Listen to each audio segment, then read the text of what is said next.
basically the same as the last two speakers, modelling using Brian's freshly available chlorine and copper partition coefficients with some back-of-the-envelope models, but it turns out I underestimated the size of the envelope I needed to do some of this. So this is very much a research in progress, and I ideally hope that it's complementary to the last two talks rather than offensive. So what I wanted to explore was this concept that arc magmas, and particularly those that are associated with porphyry deposits, might be much wetter than has been historically been recognised in the literature, and I wanted to have a look at whether that would be obvious in the geochemistry and the petrology, and how it would impact on metal transport, and particularly the efficiency, which a couple of the speakers throughout the day have mentioned. Fortunately, by having some power over the schedule today, I don't have to talk too much about porphyry deposits themselves. We've already established they're an expression of hydrous magmatism.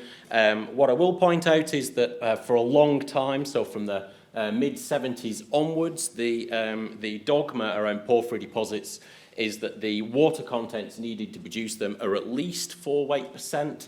Burnham reported that in 1979 in one of his reviews, and that 4 weight percent figure has stuck around rather stubbornly, and if you were to write greater than 5 weight percent about 10 years ago, you probably would have been rejected.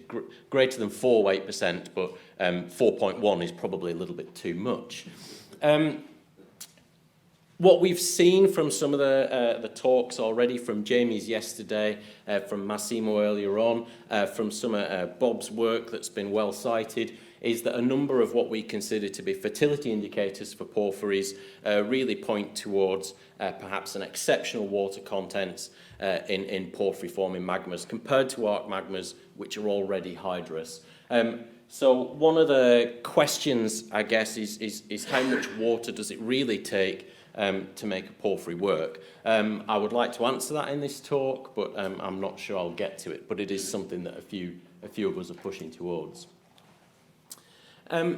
So if porphyry-associated magmas, if fertile magmas are in fact wetter than the typical arc magma, what happens to that water in the crust? I think that's a very important question, an important debate to have perhaps between the economic geologists and the volcanologists. Is there any evidence, direct evidence, for that exceptional water content of a magma? And that's something I'm going to linger on in this talk. And what role might that high water play in mineralization? That's something I'm going to cover too. So this figure is from Ann and Blundy Sparks in 2006. And it was a nice little phase diagram that showed if you inject a hydrous basalt, about 4 weight percent, into the crust, you allow it to crystallize, and you extract from that a dacitic liquid. That dacitic liquid would probably have about 10 weight percent water in it. Okay, that's simple lever rule. I'm watching John carefully for cringing here. I think I'm okay so far. So simple lever rule tells you 10 weight percent. What we know about water solubility and water saturation in felsic melt in the crust tells us that that should exsolve before it hits the water-saturated liquidus for that composition. So we have the potential to be extracting water before there is a significant amount of crystallization. So the implication of that is that there would be a very poor melt inclusion record of that process, despite it being fairly simple lever rule mathematics mass balance at the bottom. In fact, what we recover from a lot of melt inclusions is that magical 4 weight percent number, which for a lot of melt inclusions is probably reflecting some degree of re-equilibration at a storage depth in a sort of a pre-eruptive magma chamber or a porphyry stall depth type environment. Okay, so the melt inclusion record is not necessarily our best record of this. Crystal hygrometers, I know Marie's done some work looking at some that are recording much higher water contents, but our issue here is that we might have a period where we have an aqueous phase or a very high water content with a very small amount of accompanying crystallization. What role will this exsolution before significant crystallization play? Well, for some magmas, they might actually dry themselves out by assimilating essentially water-free lithologies from the mid-crust. So for some of the magmas, they might not be wet in the mid-crust. They might assimilate crustal materials and essentially re-equilibrate the net water contents.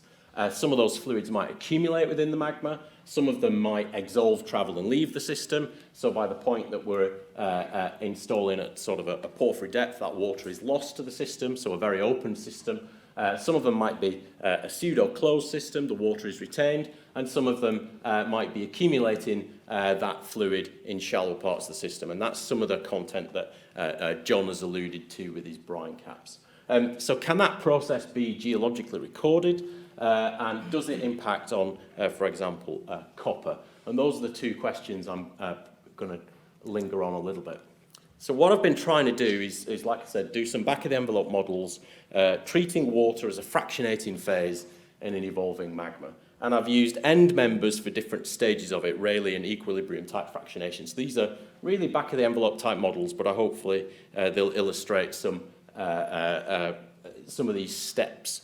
And what I've been doing is following a single unit of magma. So this is not a transcrustal mush. This is following a ton of magma as it ascends through that system. So can we see within that ton of magma this process recorded? Okay, so superimposed on that, in our deep crust, what we would have is a period of fractionation. That would probably be in terms of how water and trace elements behave. At equilibrium, we basically have a mush, and we allow some back reactions with it. At some point, there will be a little interval where we segregate a more evolved liquid and its entrained cargo of water with it. If we are in a very wet system, so something that starts at 4 weight percent and releases a 10 weight percent H2O melt, then it will have a period where it exsolves aqueous fluids. Now, I've assumed that that process will be equilibrium, in that we've got little parcels, little bubbles of an aqueous fluid which is free to react and back react with the melt that encapsulates it.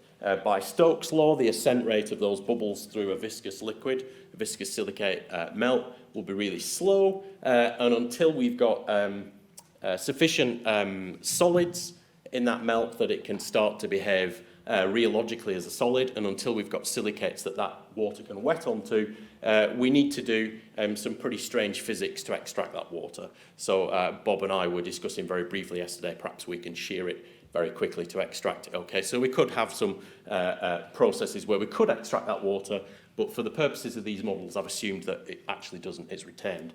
And then we have crystallization kicks in the shallow crust, and then our water is moving elsewhere in the system, wetting onto the silicates and being funneled to ever shallower parts of the system.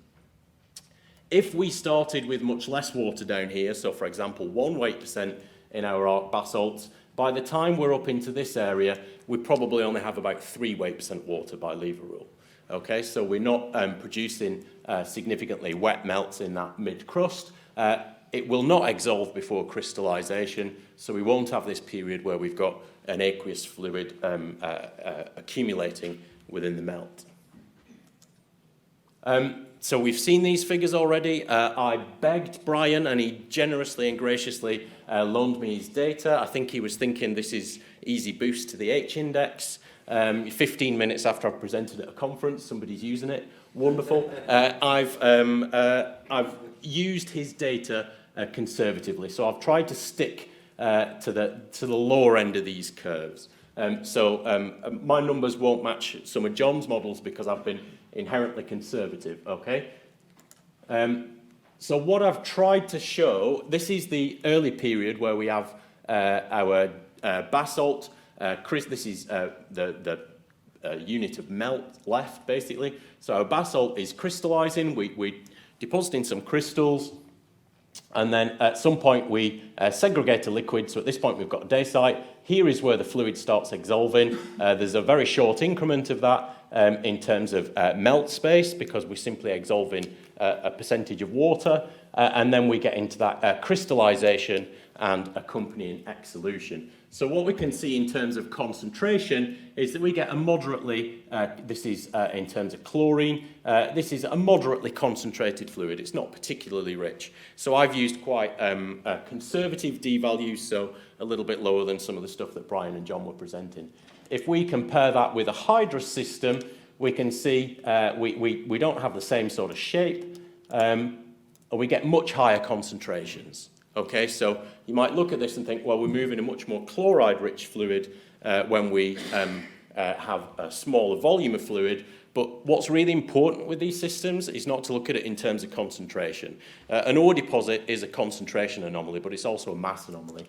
When we look at them in terms of mass, so this here is the fluid, we can see that in the system where it's very hydrous, the mass of chlorine that we've moved is really quite substantial, and it's moved very early on in that process. So our chlorine is available, if you like, for our ore deposit once we start crystallization. If we compare that to a system that's water undersaturated, it requires the crystallization to drive the water out, basically. And what we see is that the chlorine is really only released in the very last stages of melt evolution. In terms of a mass transfer, it's much more efficient to have more water. Okay, so we started in a dry model. We started with 1 weight % water, drove it to 2.5, about 3% water. If we start with 4 weight % water, we drive it to about 10 weight %, and eventually that will stabilise at 4 weight % and then be locked in with crystallisation up in the shallow crust. The difference in the mass transfer of chlorine in these systems is significant. We move roughly double the amount in the very hydrous system compared to the slightly hydrous system. The rock records of both systems, though, so if we look at the melt and minerals here, actually this step here in terms of the concentration that would be in the phenocryst phase would be really subtle. Because this would actually, to see that step, that would require you to have a full record of cumulates and phenocrysts of exactly the same mineral composition, and they're not correcting for differences in partition coefficient of that mineral. So the geological record of that step is really subtle in terms of, if you analyse the thin section, can you see it? The answer is not readily, okay, despite it moving twice as much chlorine in that hydrous system. Okay, so if we take those chlorine figures and use Brian's copper figures, we're stuck down here, I'm afraid, in the systems I've used because I've been quite conservative with the chlorine figures. So we're down in this region, and I've been conservative again with the copper figures, so we'll look at not at my absolute numbers of efficiency, but my relative numbers of efficiency.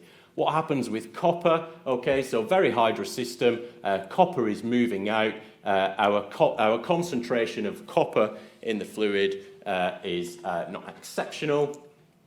It's higher, again, concentration-wise, it's higher in the slightly hydrous system, but on a mass perspective, we see a very similar shape because copper and chlorine are locked in with each other. So mass-wise, we can move quite a lot in the hydrous system compared to the slightly hydrous system. And in the slightly hydrous system, the copper mass achieves a similar sort of order of magnitude of copper transport only at the very last stages of crystallization. At that point, it's going to actually be physically very difficult to extract the water from that mush. We'll be looking more at myolytic cavities than vein systems. So you'll notice that the copper plots in no way represented what we see in the geological record. Okay, so a wetter system produces a lower copper concentration in the exolved fluid, but on a mass basis, it's roughly twice as efficient at extracting that copper. Because it's very sensitive to D values, I wouldn't worry too much about what those figures are. My efficiencies are very low to what John was reporting before. But basically, the more water, the more efficient that system is. What these plots do show is that if we don't include sulfides as part of the mineral assemblage that's forming during that magmatic differentiation, then we cannot replicate copper. So the amount of water in a system that's leaving the system and taking copper with it, given the realistic range of D values, it's never enough to strip copper and give copper apparently compatible behaviour in differentiation. So we have to have sulfides. So John pointed towards that and Fran's got a poster saying pretty much the same thing out there. So we have to have sulfide in the cumulate record. And there's some data, we've seen plots like this already, that copper shows basically compatible behavior during differentiation of typical arc rocks. That cannot be produced simply by extracting water. Water does not make copper compatible. Okay, so if we plug in some random d-value numbers for copper in the mineralizing assemblage or in the crystallizing assemblage, so we're extracting copper, then we can get some compatible behaviors. So these are just basically to history match against the numbers. And then we extract our fluid. Again, our concentration of copper in the fluid, these are really low in this case, okay? But these are, like I said, very back of the envelope calculations. Similar concentrations if we do it with this slightly hydrous magma. But what happens, again, when we look at it in terms of mass, we have that same phenomenon. We move our copper earlier and in higher mass in a hydrous system than we do in a less hydrous system, despite the concentration of the ore fluids being the same.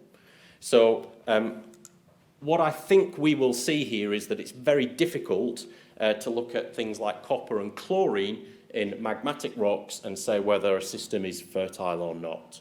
What we need to do is find a way of looking at the water, because the water, once it's left the system, we have a very poor record of it, but in terms of mass transfer, not in terms of concentration, it can have a very important effect. The D values in these systems are absolutely critical, so everyone has to be really nice to Brian so he doesn't leave the country, because we absolutely need him. Whatever happens in these systems, John said that sulfide fractionation was unavoidable. There's no two ways about it. Sulfide fractionation in the cumulate record is not positive for these systems. It does deplete the amount of copper that is available to these systems. But porphyries can still operate with a relatively copper poor andesitic to dacitic parental magma. The efficiency of copper transfer from a melt or a magma to a hydrothermal fluid is going to be strongly controlled by how much water was in that fluid. And for the most part, it is not going to be efficient. I need to have a good discussion with John about his 80%. The figures I was getting were a lot lower, but it's very susceptible to the D values that you plug in. But if you, roughly, if you increase the amount of water, you can considerably enhance the efficiency of that copper transfer from melt to a hydrothermal fluid. So just to wrap up, the measurable effects, the footprint of this very hydrous phase in a melt will be very subtly recorded in the phenocryst and whole rock assemblage. It'll take some really perfect samples to see this, okay?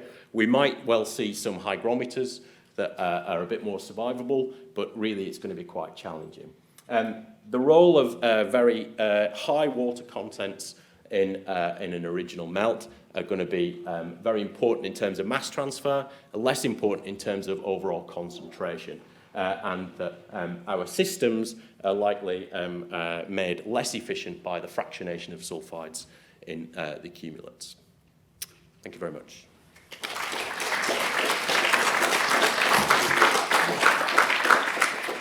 Thanks very much, Dan. We've got time for a couple of quick questions.